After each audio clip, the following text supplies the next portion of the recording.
Ini mungkin cerita tentang soal Desa Mati the movie yang katanya diangkat dari kisah nyata. Dan tentunya ini bagaimana prosesnya hingga akhirnya diangkat ke layar lebar. Gue ya? Iya. Jadi ini ceritanya itu sebetulnya cukup panjang, tapi aku mau mempersingkat, gitu Boleh. ya. Jadi kita itu terinspirasi dari banyaknya desa mati yang ada di Indonesia. Nah, kita tahu bahwa banyak ternyata di Indonesia itu ada desa-desa yang tertinggal gitu kan. Ada yang di Jawa Barat, ada yang di Jawa Tengah, di luar pulau pun ada di Majalengka, di Jogja.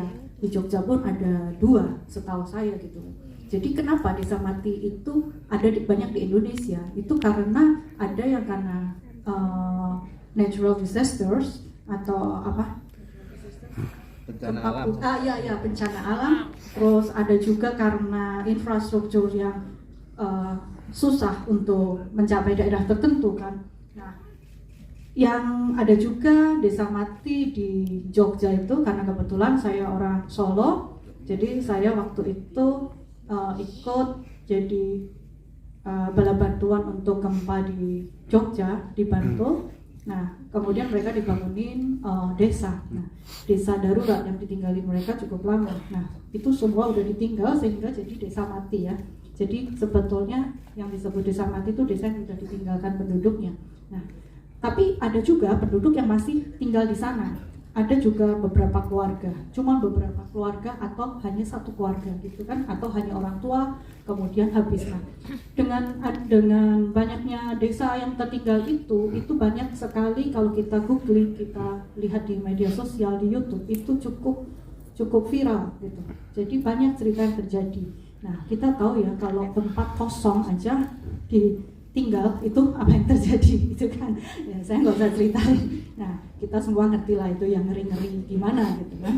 Kemudian apalagi satu desa gitu, di mana ada bangunan, di mana ada tempat gitu, tapi kosong udah ditinggal gitu. Kalian bisa search juga di Google, di berita-berita yang nyata memang ada gitu. Nah, itu yang membuat kita terinspirasi. Jadi dari sutradara, penulis, kemudian dari tim saya termasuk Philip, Ringga, Sipu juga kita sangat menarik nih, kita mengangkat cerita tentang desa yang tertinggal, karena desa yang tertinggal ini pasti ada sesuatunya kan.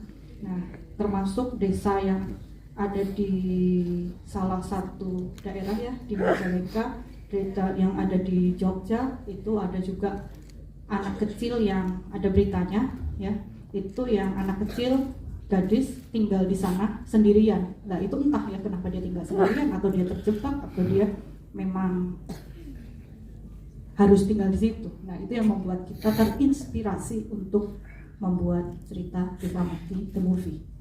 Dan kira-kira ada batasan atau rules yang harus dijaga nggak selama proses syuting? Karena kan itu lumayan, ini kan horor ya. Kira-kira ada apa nih? Jadi kita syuting itu di daerah Jogja, tepatnya itu di Gunung Kidul. Jadi kita syuting itu benar-benar di desa yang sangat-sangat pelosok. Sampai sinyal pun aja nggak ada. Ya, jadi mati beneran ya. Kalau Mati saya- gaya ya, mati Kalau gaya. saya tambahkan ya, itu benar-benar desa yang mati sebetulnya, karena air aja nggak ada gitu. Air aja kita air tada hujan gitu kan, Benar. parah sih. Dan juga apa namanya, tempatnya itu benar-benar mistis. Jadi kita sebelum syuting itu udah dikasih tahu sesepuh sana, hati-hati berbicara, tindakan dan bla bla bla bla, benar-benar dijaga. Oke. Nah, kebetulan di saat kita pun syuting ada banyak lah kejadian anak-anak dari pemain, kru, dan ada juga extras yang kesurupan. Oh. Berarti selama proses syuting itu ada yang jagain itu, ada kucanda. Ada sesepuh di sana yang Ada. buat inilah. Buat jagain selama proses syuting ya. Ya, Nah, itu tepatnya di daerah apa? daerah Wonosari, Wonosari, Gunung Kidul ya. Gunung Kidul. Oke. Pengalaman yang nggak bisa Bapak Ibu lupain nih selama proses syuting itu pengalaman apa sih? Nah, kalau Yang menarik. yang menarik itu di saat kita syuting hutan. Jadi di hutan itu kita begitu sebelum syuting dikasih tahu penjaga sana kalau hutan itu banyak ular. Oke. Jadi saat waktu kita syuting, waktu kayak saya di monitor gitu ngedirect. Jadi kalau dengar suara keset, kaki udah naik. Takut ada ular. Oke. Tapi sebenarnya banyak ular berbisa sih. Sebagai Wiryo ya? Wiryo. Wiryo. Iya. Ada kesulitan nggak di karakter Wiryo itu? Udah pada nonton kan semuanya? Ini yang habis nonton kan? Habis nonton. Habis nonton. Ya kalau dilihat kan udah tahu bapaknya siapa, anaknya siapa gitu ya.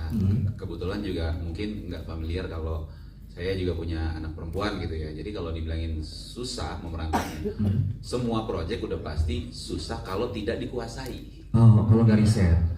Hanya karena ini ibaratnya kalau lari 100 meter 50-nya udah nyolong. Oh. Jadi tinggal sisa 50.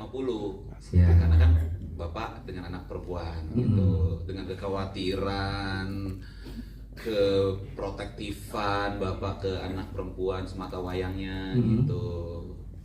Mana anak gue? Oh, Sebelah Pak. enggak kelihatan. Sebelah. Sebelah. Ya gitu. Jadi ibarat analoginya tuh gitu kayak lari 100 meter, gue udah start di 50 gitu. Oke. Nah, kita mau nanya dulu sama Frisly nih sebagai anaknya dari Samuel Rizal. Mati, iya, dinyalain. Innalillahi berarti ya. Jadi mati juga. Boleh nih mati katanya. Selamat malam semuanya. Frisly sebagai anaknya Samuel Rizal ya di film Desa Mati. Gimana perasaannya bisa menjadi anaknya Samuel Rizal? Kaget sih, karena gimana pun Kak Sam itu kan abang ya. Jadi pas tahu dia jadi papaku, aku kayak kira-kira kita tebak-tebakan. Kakak tuh nikahnya pas punya anak segede gini, kira-kira umur berapa nih nikahnya? Karena anaknya gede banget kan. Iya, cuma kalau kalian nanti muncul pertanyaan, ini papanya tinggi, mamanya tinggi, kok anaknya pendek? Karena Ya. gimana Pak jawabnya? Karena semua gizinya diambil sama bapak ibunya, anaknya cuma dikasih nasi tempe sambal. Terima kasih. Oh lagi dapat Krismon kali Iya, kita udah nyiapin apa jawabannya. Oke. Perasaannya pas tahu mainnya sama DOC, terus juga sama Kak Sam, semuanya pastinya aku bangga banget. Apalagi ketemu sama Kak Adila, salah satu orang yang aku nonton project filmnya. Jadi aku happy banget sih. Kalau sama Kisha happy gak? Happy juga. Happy juga. Oke. Kayak gak ikhlas ya. Enggak happy. Happy Kisha kan adik. Iya, adik kakak ya. Ya, adik kakak ya, tolong dicatat ya teman-teman media ya. Ntar isi keluar ya enggak ya, enak lagi. Oke. Saya mau tanya sama Ehan Brenda nih. Rizal. Nah, Ehan berperan sebagai Dimas. Ini kan dari konten kreator ya yang kita tahu nih. Terus terjun ke dunia film. Kira-kira adaptasinya seperti apa sih untuk terjun ke dunia film dari seorang konten kreator? Ada perubahan nggak secara diri? Halo, sebelumnya selamat malam teman-teman media. Agak deg-degan ya sejujurnya karena ini pertama kali banget aku berada di press conference seperti ini gitu. Untuk adaptasi ya dari konten kreator menjadi Seorang aktor, menurut aku lumayan susah ya.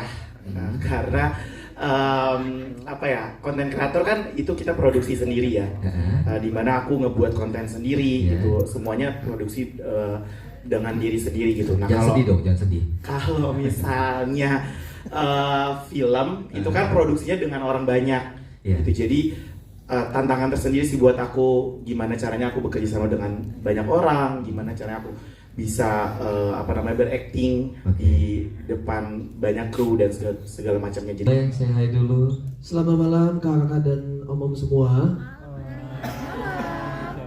Iya, saya Kisha Faros, saya berperan sebagai Arga di film Desa Mati ini. Nah, Kisha, ini katanya film pertama di usia dewasa, benar ya? Iya, ini film debut setelah terakhir syuting film itu tahun 2012.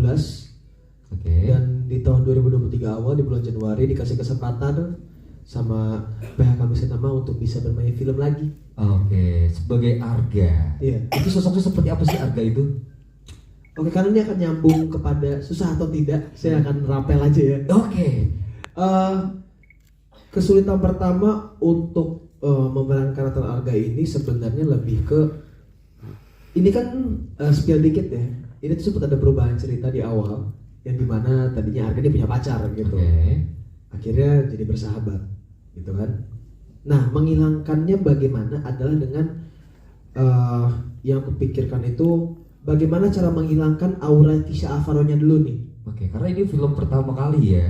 Iya, Oke. yang biasa kan digandrungi wanita, ini enggak gitu di film ini. Ada Ehen Brenda, Leslie, ada Anila.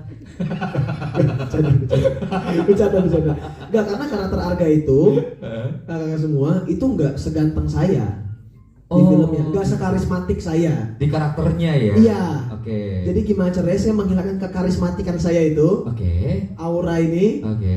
Jadi cowok yang lebih santai, yang lebih polos, yang lebih Cowok lugu.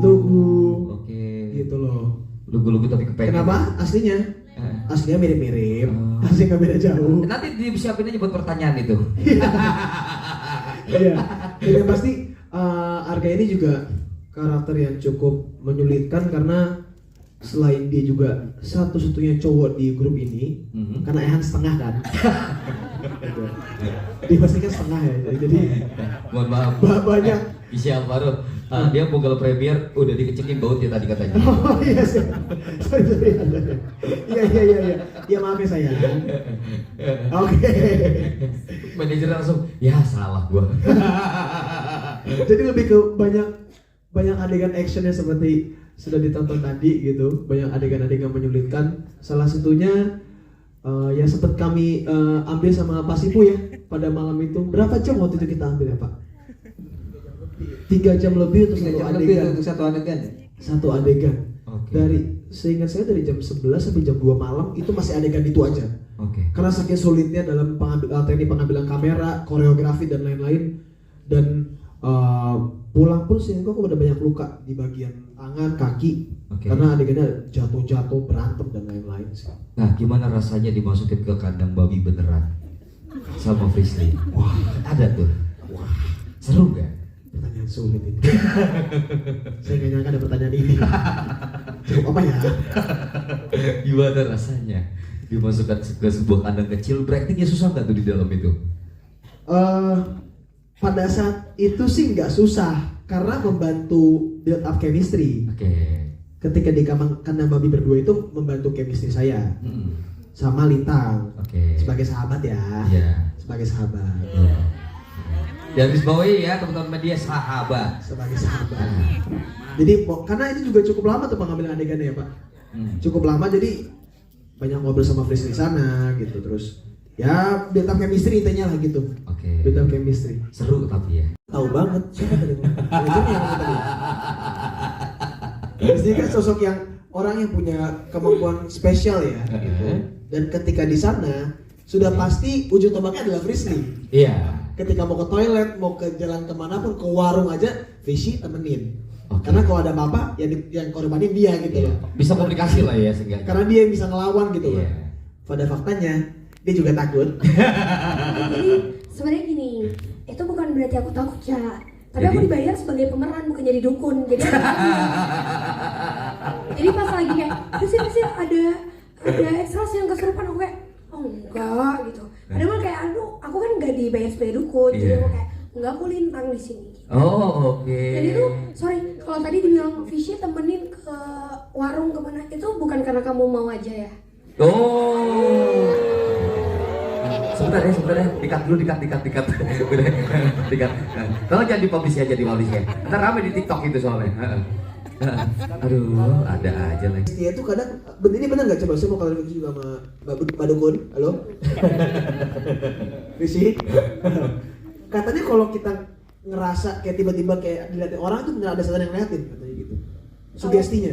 Kalau tempatnya mendukung ya iya. Tapi kalau kita ngerasa merinding di bagian belakang. Tapi pas aku nengok belakang ternyata kamu yang lihat. Oh. Agak di ujung jurang ya. Flashback kayak ini. Iya. Pulang. Ada Pak. Iya, jangan Pak. Iya.